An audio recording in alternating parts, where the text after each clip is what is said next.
Hey guys, it's Kyle from Central Texas Heart Center. Today I want to talk to you about scanning a document into a patient's chart. So where I'm going to pick up in this process is after the paper has already been scanned into our computer and how we file it into the specific patient chart. So where this is done is document management. So I'm going to open up my document management. And when you're in document management, where everything goes once it is scanned in, either by our patient care team or the medical record team, it goes to this batches. So we'll click batches. And so right here at the top I have a maze test. So what this will typically say is the last name of the physician who sent the document to scan and the last name of the patient. So I will double click. It'll ask if I want to open it. It will say that it's locked by whoever scanned it in. This is okay. You just press continue. Okay, so this is how it comes up. Typically this would be an echo report or a venous ultrasound report or an EKG or some kind of correspondence from another physician's office. Some medical document that is pertinent to the patient chart and that the physician wants scanned into the patient chart. So I have this, and then to scan it in, I'm going to click this button. It says File Document. Okay, I'm going to click File Document. It's going to ask me document type. So on this click down menu, it's going to ask me what type it is.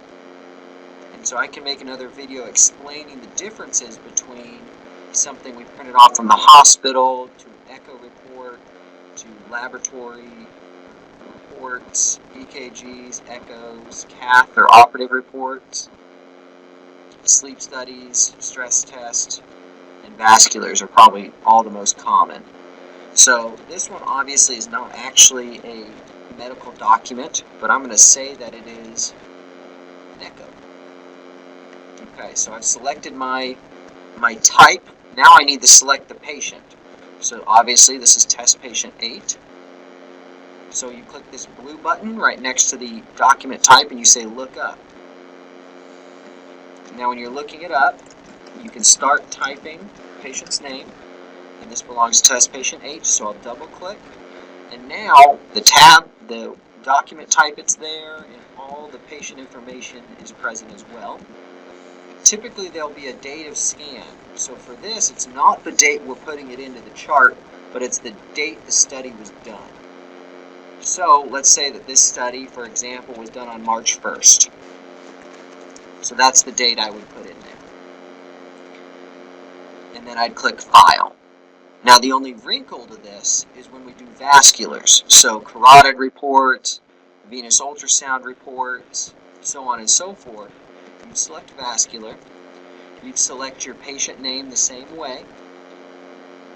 Instead of looking up, you can also do access previous patient, and it will give you the examples of the patient charts you've been on before. But so the only thing that's different with vascular is instead of doing that date of study, where you have to put a description. So I will say that this is a carotid ultrasound report for March 1st, 2017. So it's in red because that's a required part to file this document. So then I'd click File, and typically there would be more than one page scanned in, so it'd be maybe a 2-page report or so. Then you just click File twice to file the first page and file the second page.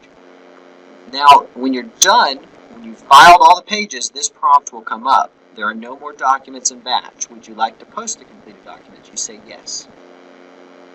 Okay, so now that has gone away, that maze test. I have filed it into the patient's chart. And to see that in action, let me go over to my EHR and look up test patient 8.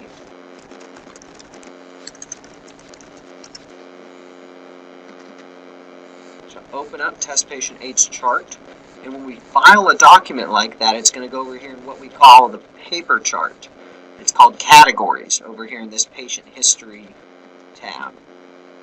So I'll open up the paper chart, I filed it as vascular, and look at that. It says carotid ultrasound report 3/1/17. And then it gives me in parentheses the date I actually filed it into the chart. You click it, and it comes up right there. So that's a quick overview of how to file a document. Real quick, I'm going to walk you through how to refile a document. So let's say I accidentally put this in test patient H chart, and it actually belongs to test patient 4. So I'll go back over here to ICS. You can toggle this way between your programs, or you can come back here and toggle to ICS this way.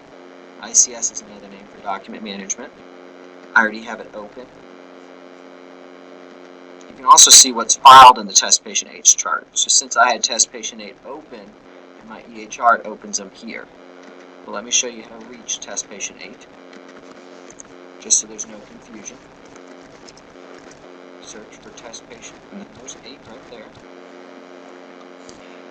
So now you'll click over here on these 2 file folders, go down the vascular, and double click.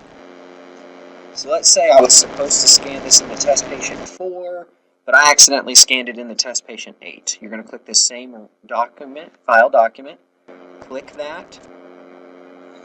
Now everything should be the same. You can change your description or anything. I'm going to keep it under vascular, but I'm going to change the patient I'm filing it to. I'll say I'm supposed to do it to test patient 4. So all my documents are there now, and now all you say is file. So it's asking me if I want to change it from test patient 8 to test patient 4. You'd say yes. And it will ask you this patient change alert for each document. So let's say it was a 5-page note from primary care.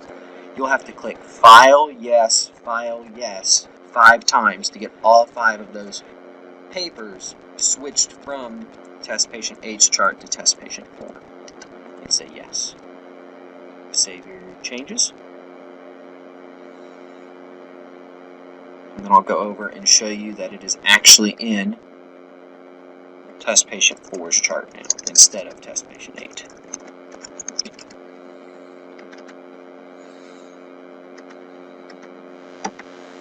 And there it is. All right, thanks for joining me.